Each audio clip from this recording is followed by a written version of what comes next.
രാഷ്ട്രപതിയുടെ ഒരു മെഡലിന് വേണ്ടിയിട്ട് പല പോലീസ് ഉദ്യോഗസ്ഥരും കൊതിക്കുന്നുണ്ട്. എന്നാൽ എ.ഡി.ജി.പി എം.ആർ. അജിത് കുമാറിന് കുറേ കാലങ്ങളായിട്ട് അത് കിട്ടിയില്ല. അതിൻ്റെ ഒരു വിഷമത്തിലാണെന്ന് തോന്നുന്നു അദ്ദേഹം. ഇപ്പോൾ ഇന്റലിജൻസ് മേധാവിയായിട്ടുള്ള പി. വിജയന് ഒരു രാഷ്ട്രപതിയുടെ ഒരു വിശിഷ്ട സേവനത്തിനായിട്ടുള്ള ഒരു പുരസ്കാരം ലഭിക്കുകയും ചെയ്യുന്നുണ്ട്. എന്തുകൊണ്ടാണ് ഈ എം.ആർ. അജിത് കുമാറിന് കുറേ കാലമായിട്ട് അത് ലഭിക്കാതെ പോയത്? കാരണം ഇതിൽ പറയുന്ന ഒരു കാര്യം എന്താണെന്ന് വെച്ച് കഴിഞ്ഞാൽ അദ്ദേഹം നിരന്തരമായിട്ട് ഇതിന് വേണ്ടിയിട്ട് പല സ്ഥലങ്ങളിലായിട്ട് ആവശ്യം ഉന്നയിച്ചുകൊണ്ട് പോയിട്ടുണ്ട്. പക്ഷെ അദ്ദേഹത്തിന് തിരസ്കരിക്കുകയാണ്. ഏതാണ്ട് 20 വട്ടത്തോളം അദ്ദേഹത്തിന് ഈ മെഡൽ തിരസ്കരിച്ചു എന്നൊക്കെ കേൾക്കുന്നുണ്ട്. ശരിയാണത്. അതായത് എം.ആർ. അജിത് കുമാറിനെ തൂക്കിയെറിഞ്ഞുകൊണ്ട് പി. വിജയനെ ചേർത്ത് പിടിച്ചിരിക്കുകയാണ് കേന്ദ്രം എന്ന് തന്നെ പറയേണ്ടി വരും. രാഷ്ട്രപതിയുടെ മെഡലാണ് റിപ്പബ്ലിക് ദിനത്തിൽ അദ്ദേഹത്തിന് കിട്ടുന്നത്. ഈ രാഷ്ട്രപതിയുടെ മെഡൽ കിട്ടിയാലേ പോലീസ് മേധാവിയായി പരിഗണിക്കാൻ ഏറ്റവും കൂടുതൽ സ്വാധീനമുണ്ടാകുന്നത് ഈ രാഷ്ട്രപതി മെഡൽ കിട്ടുമ്പോഴാണ്. നമുക്കറിയാം പി. വിജയനോട് സംസ്ഥാന സർക്കാരിന് വലിയ തരത്തിലുള്ള മതിപ്പില്ല എന്നുള്ളത്. പി. വിജയൻ എന്ന പോലീസ് ഉദ്യോഗസ്ഥനെ ജനങ്ങൾക്ക് വലിയ ഇഷ്ടമാണ്. ഇപ്പോൾ അദ്ദേഹം ഇന്റലിജൻസ് മേധാവിയായി സസ്പെൻഷന് ശേഷം അദ്ദേഹം ആ പദവിയിലേക്കാണ് കയറി വന്നത്. 10ാം ക്ലാസ് തോറ്റു. പിന്നെ എന്താ പറയുക, പിന്നെ ഈ കൂലിവേല എന്നൊക്കെ നമ്മൾ പറയില്ലേ, ഈ തടിയൊക്കെ വീടൊക്കെ വയ്ക്കുന്ന ആ പണിക്കൊക്കെ അദ്ദേഹം പോയി. അവിടെ നിന്നിട്ടാണ് പഠനം പിന്നീട് തുടർന്നത്. പിന്നീട് അദ്ദേഹം 10ാം ക്ലാസ് രണ്ടാമത് എഴുതിയെടുക്കുന്നു. പിന്നീട് പ്രീ ഡിഗ്രിക്ക് പഠിക്കുന്നു. അതിനുശേഷം ഡിഗ്രി ചെയ്യുന്നു. പിന്നീട് സിവിൽ സർവീസ് പഠിക്കുന്നു. അപ്പൊ അദ്ദേഹത്തിന്റെ ഒരു കഴിവ് എന്ന് പറയുന്നത് 10ാം ക്ലാസ് ഒരിക്കൽ തോറ്റ ഒരാള് പിന്നെ ഒരു ADGP ആയിട്ടൊക്കെ ഇരിക്കുന്നു എന്ന് പറയുമ്പോൾ അത് എത്രത്തോളം പിന്നെ കഠിനാധ്വാനം അതിന്റെ പിന്നിലുണ്ട്, എത്രത്തോളം കഴിവുള്ള ഒരു മനുഷ്യനാണ്, ഒരു ദൃഢനിശ്ചയമുള്ള മനുഷ്യനാണ് എന്നുള്ളത് അദ്ദേഹത്തിന്റെ ജീവിതം ഒരു സിനിമാ കഥ പോലെ നമുക്ക് പറഞ്ഞ് ഒരു പുതിയ തലമുറയെ ഇപ്പോഴത്തെ ഈ മോട്ടിവേഷൻ സ്പീക്കർമാരുടെ ഒന്നും ആവശ്യമില്ല. ഇദ്ദേഹത്തിനെ പോലുള്ളവരുടെ ഈ ജീവിത കഥകൾ പറഞ്ഞു കൊടുത്താൽ മാത്രം മതി. ഇതിനപ്പുറം ഒരു മോട്ടിവേഷൻ ഉണ്ടോ എന്ന് ചോദിച്ചാൽ ഇല്ല എന്ന് തന്നെ നമുക്ക് പറയേണ്ടി വരും. ആ തരത്തിലേക്കാണ് പി. വിജയൻ ഉയർന്നു വന്നത് എന്നുള്ളതാണ്. വലിയ വിവാദങ്ങളോ വിമർശനങ്ങളോ ആരോപണങ്ങളോ അഴിമതി കഥകളോ ഇതൊന്നും കേൾക്കാത്ത ഒരു പോലീസ് ഉദ്യോഗസ്ഥനാണ് പി. വിജയൻ. തുടക്കകാലം മുതൽ അദ്ദേഹത്തെക്കുറിച്ച് വിമർശനങ്ങളോ ഒന്നും വന്നില്ല. ഇടയ്ക്ക് കേന്ദ്രവുമായി അദ്ദേഹത്തിന് അടുപ്പമുണ്ടായിരുന്നു. ആ അടുപ്പമാണ് സംസ്ഥാന സർക്കാരിനെ അദ്ദേഹത്തിൽ നിന്ന് അകറ്റിയത് എന്നുള്ളതാണ്. സംസ്ഥാന സർക്കാരിനെ എപ്പോഴും പി. വിജയൻ ഒരു കൈ അകലത്തിൽ തന്നെയാണ് പി. വിജയനെ പിണറായി സർക്കാർ നിർത്തിയിരുന്നത്. കാരണം പിണറായി വിജയനുമായി ബന്ധപ്പെട്ട ഭരണകൂടത്തിന്റെ ഒരു അഴിമതി ക്രമങ്ങളൊക്കെ നമുക്കറിയാം. ഇപ്പൊ നടക്കുന്നതെല്ലാം നമുക്കറിയാം. അതിന് പറ്റുന്ന ഒരാളല്ല, അതിന് കൂടെ നിർത്താൻ പറ്റുന്ന ഒരാളല്ല പി. വിജയൻ എന്നുള്ളത് അവർക്ക് നന്നായിട്ട് അറിയാം.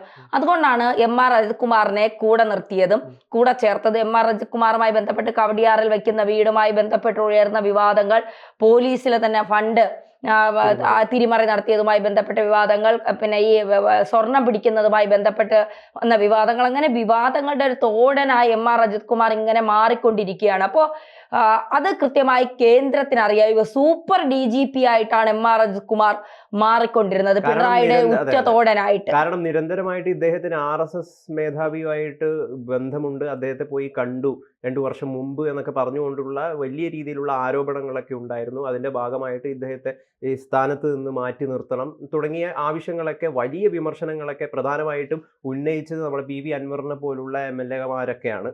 പക്ഷേ സംസ്ഥാന സർക്കാർ ചെയ്തത് എന്താണെന്ന് വെച്ച് കഴിഞ്ഞാൽ ഇദ്ദേഹത്തിന് ഒരു ഡബിൾ പ്രൊമോഷൻ കൊടുക്കുകയാണ് ചെയ്തത്. അതായത് DGP-യിൽ നിന്ന് ADGP-യിൽ നിന്ന് DGP-യിലേക്കുള്ള ഒരു സ്ഥാന പ്രൊമോഷൻ കൊടുക്കുകയാണ് യഥാർത്ഥത്തിൽ ചെയ്തത്. അതായത് RSS മേധാവിയെ പോയി കണ്ടത് ഒരു വലിയ പ്രശ്നമല്ല എന്നുള്ളൊരു ഒരു കാര്യം തന്നെയാണ്, എങ്ങനെ ഒരു മെസ്സേജ് തന്നെയാണ് ഈ ഒരു ഉത്തരവിലൂടെ സർക്കാർ ജനങ്ങൾക്ക് മുമ്പിൽ അവതരിപ്പിക്കുകയും ചെയ്തു. ഇതിൽ പ്രധാനമായിട്ടും ഇപ്പോൾ പറയുന്നത്, ഇദ്ദേഹം നേരത്തെ രാഷ്ട്രപതി, അതായത് നമ്മുടെ RSS മേധാവിയെ പോയി കാണാനുള്ള പ്രധാന കാരണം എന്ന് പറയുന്നത് ഇദ്ദേഹത്തിന് ഇങ്ങനെ ഒരു മെഡലിൻ്റെ അല്ലെങ്കിൽ ഇതിൻ്റെ ഒരു ആവശ്യമുണ്ടായിരുന്നു. അതിൻ്റെ ഭാഗമായിട്ടാണ് RSS മേധാവിയെ പോയി 2023 ജൂൺ 2-ന് ഈ RSS മേധാവിയെ പോയി കണ്ടത് ഇതിൻ്റെ ഒരു ആവശ്യത്തിൻ്റെ ഭാഗമാണ് എന്നും കേൾക്കുന്നുണ്ട്. കാരണം ആ ഒരു ചടങ്ങ് എന്ന് പറയുന്നത് ഏറ്റവും സ്വകാര്യമായിട്ടുള്ള, വളരെ RSSകാർക്ക് മാത്രം പങ്കെടുക്കാനുള്ള ഒരു ചടങ്ങായിരുന്നു അത്. അതായത് ഒരു അടച്ചിട്ട മുറിയിൽ 2 പേര് മാത്രം നടത്തുന്ന ഒരു സംഭാഷണമായിരുന്നു ഇവർ 2 പേരും തമ്മിൽ ഉണ്ടായിരുന്നത്. അപ്പോൾ അങ്ങനെ ഒരു വേദിയിൽ എന്തിന് പോയി എന്നുള്ളത് ഇപ്പോഴും വളരെ ദുരൂഹതയും അതിന് കൃത്യമായിട്ടുള്ള ഒരു ഉത്തരവും ലഭിച്ചിട്ടില്ല. അതിനിടയിലാണ് ഇപ്പം ഇതുമായി ബന്ധപ്പെട്ട്, ഈ റിപ്പബ്ലിക് ദിനവുമായി ബന്ധപ്പെട്ടിട്ട് ഈ ഒരു ആവശ്യം ഉന്നയിച്ചുകൊണ്ടാണ് നമ്മുടെ എം.ആർ. അജിത് കുമാർ അവിടെ പോയത് എന്ന് കേൾക്കുന്നത്. അതിൽ ശരിക്കും പറഞ്ഞു കഴിഞ്ഞാൽ എത്രമാത്രം വാസ്തവമുണ്ട്? കാരണം അങ്ങനെയൊക്കെ സമീപിക്കാൻ വേണ്ടി പറ്റുന്നതാണോ ഒരു RSS മേധാവി എന്നൊക്കെ പറയുന്നത്? RSS മേധാവിയെ കണ്ടു എന്നുള്ളത് ഇന്റലിജൻസ് റിപ്പോർട്ടാണ്. 2023 ജൂൺ 2-നാണ് ഇദ്ദേഹം പിന്നെ ആയുർവേദ ചികിത്സ സംബന്ധിച്ച പ്രസന്റേഷൻ കാണാൻ റാം മാധവനെ മുറിയിലേക്ക് റാവിസ് ഗ്രൂപ്പിന്റെ വൈസ് പ്രസിഡന്റ് ആശിഷ് നായർക്കൊപ്പം പോയി കണ്ടു എന്നുള്ള റിപ്പോർട്ടാണ് വന്നത്.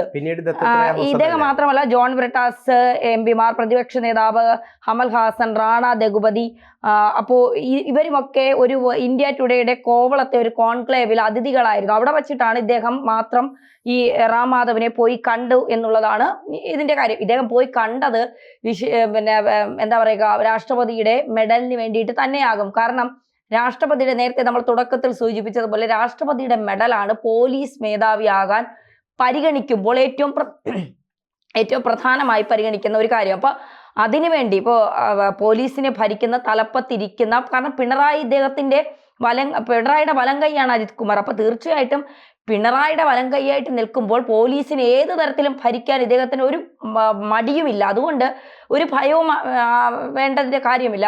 പിണറായിയുടെ അടുത്ത ആളാണ്. പിണറായിയുടെ അടുത്ത ആളുകൾക്ക് പോലീസിൽ എന്ത് തോന്നിവാസവും നടത്തുക എന്നുള്ളത് നമ്മൾ പലപ്പോഴും കണ്ടുകൊണ്ടിരിക്കുകയാണ്. അപ്പോൾ മാത്രമല്ല, പി വിജയനുമായിട്ട് ഇദ്ദേഹം വലിയ സ്വരച്ചേർച്ചയിലുമല്ല.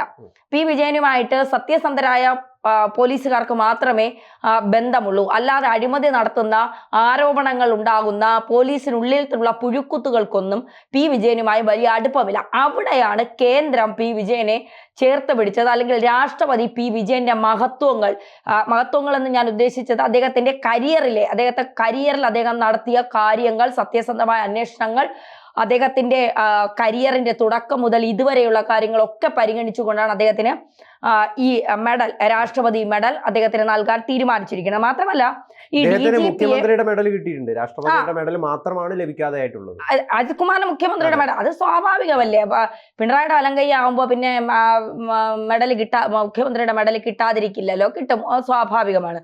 ഇവിടെ DGP അപ്രസക്തനാക്കി സൂപ്പർ DGP ആയി ഏറെക്കാലം പോലീസിനെ ഭരിച്ച ADGP MR അജിത് കുമാറിന് മുഖ്യമന്ത്രിയുടെ പോലീസ് മെഡൽ സമ്മാനിക്കുന്നത് DGP ആയ ഷേഖ് ദർവേഷ് സാഹിബ് തടഞ്ഞിരുന്നു. ഇപ്പോൾ ഒന്ന് ആലോചിച്ച് നോക്കണം.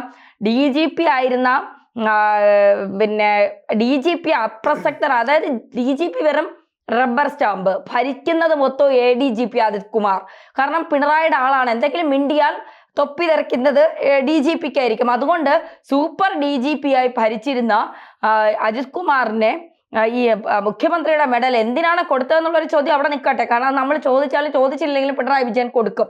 പക്ഷേ അതിനുള്ള അർഹത ഇദ്ദേഹത്തിന് ഉണ്ടോ എന്നുള്ള ചോദ്യവും ആവർത്തിച്ച് പല വിമർശനങ്ങളിലും പലരും ഉന്നയിച്ചിട്ടുള്ളതാണ്. അതും ഒരു ഭാഗത്ത് നിൽക്കട്ടെ.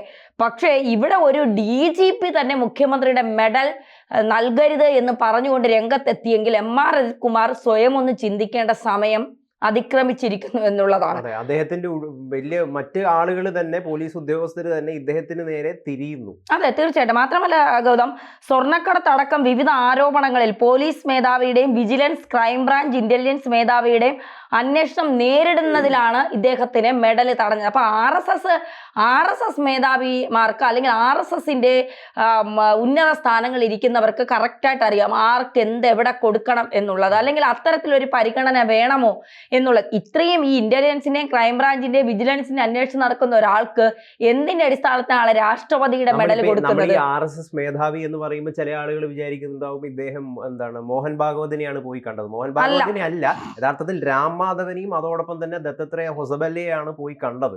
ഇതിൽ യഥാർത്ഥത്തിൽ എന്തിനാണ് RSSുമായിട്ട് വലിയ രീതിയിലുള്ള അസ്പർശ്യത നമ്മളെ സർക്കാർ കാണിക്കുന്നത്, അല്ലെങ്കിൽ ഒരു പോലീസ് അങ്ങനെ കാണിക്കേണ്ടതിന്റെ ആവശ്യമുണ്ടോ, പോലീസ് RSS മേധാവിയെ, ഈ ഒരു ഇത്തരം ആളുകളെ പോയി കാണുന്നതിൽ എന്തെങ്കിലും പ്രശ്നമുണ്ടോ എന്നുള്ള തുടങ്ങിയ ചർച്ചകളും വലിയ രീതിയിൽ സജീവമായി. അതിന് ശരിക്കും പറഞ്ഞു ഏറ്റവും നല്ലൊരു മറുപടി നൽകിയത് സ്പീക്കറായിട്ടുള്ള AN ഷംഷീറാണ്. ഷംഷീർ പറഞ്ഞത് RSS എന്ന് പറയുന്നത് നമ്മുടെ രാജ്യത്ത് നിയമ സംവിധാനത്തെയൊക്കെ പാലിച്ചുകൊണ്ട് നിരോധിച്ച സംഘടനയല്ല, അത് ആ രീതിയിൽ പ്രവർത്തിക്കുന്ന ഒരു സംഘടനയാണ്. അങ്ങനെ ഒരു സംഘടനയെ പോയി കാണുന്നതിൽ എന്താണ് കുഴപ്പമെന്നാണ് സ്പീക്കർ അടക്കം ചോദിച്ചത്. അത് വലിയ, ശരിക്കും പറഞ്ഞു കഴിഞ്ഞാൽ നല്ലൊരു മറുപടിയായിരുന്നു. നല്ലൊരു മറുപടി എന്നതിനപ്പുറം അജിത് കുമാറിനെ രക്ഷിക്കാൻ ഷംസീറിന് അത്രേ ഉള്ളൂ. ഇപ്പൊ ഒരു RSS മേധാവിയെ ഒരാള് ഇപ്പൊ പിണറായി വിജയൻ പോയി മോഹൻ ഭഗവത്തിനെ കണ്ടാൽ ഇവിടെ പ്രശ്നമൊന്നുമില്ല. ഒരു പോലീസ് ഉദ്യോഗസ്ഥൻ സ്വകാര്യ വാഹനത്തിൽ പോയി ഒരു RSS മേധാവിയെ കണ്ടാൽ എന്താണ് പ്രശ്നം എന്ന് വെച്ചാൽ അദ്ദേഹം ജനാധിപത്യ രാജ്യത്താണ് ജീവിക്കുന്നത്. അദ്ദേഹത്തിന് ആരെ വേണമെങ്കിലും കാണാം, അതിൽ തടയാൻ ആർക്കും അവകാശമില്ല. പക്ഷേ അദ്ദേഹം കണ്ടത് എന്തിന് എന്നുള്ളൊരു ചോദ്യം ഇപ്പോഴും ബാക്കിയാണ്. അത് അദ്ദേഹത്തിന്റെ സ്വകാര്യ ആവശ്യങ്ങൾക്കാണ് എങ്കിൽ തീർച്ചയായിട്ടും അദ്ദേഹത്തിന് അതിന് മറുപടി പറയേണ്ട കാര്യമില്ല എന്നുള്ളതാണ് പറയുന്നുണ്ട്. 2023 തന്നെ അദ്ദേഹം തൃശ്ശൂർ പൂരം കലക്കാനുള്ള പ്ലാൻ അജിത് കുമാർ അത്ര വലിയ രീതിയിൽ ചിന്തിക്കുമെന്ന് ഞാൻ വിചാരിക്കുന്നില്ല. എന്തായാലും ഇപ്പൊ പി വിജയന് അർഹിക്കുന്ന അംഗീകാരം തന്നെയാണ് ഈ റിപ്പബ്ലിക് രാഷ്ട്രപതിയുടെ മെഡലിലൂടെ കിട്ടിയത് എന്ന് പറയാതിരിക്കാൻ കഴിയില്ല. എന്തായാലും പി വിജയൻ പോലീസ് മേധാവിയാകാൻ ഏറ്റവും അനുയോജ്യനാണ് എന്നുകൂടി കേന്ദ്രം സംസ്ഥാനത്തിന് മനസ്സിലാക്കി കൊടുത്തിരിക്കുന്നു എന്ന് മാത്രം പറഞ്ഞുകൊണ്ട് നമുക്ക് അവസാനിപ്പിക്കാം.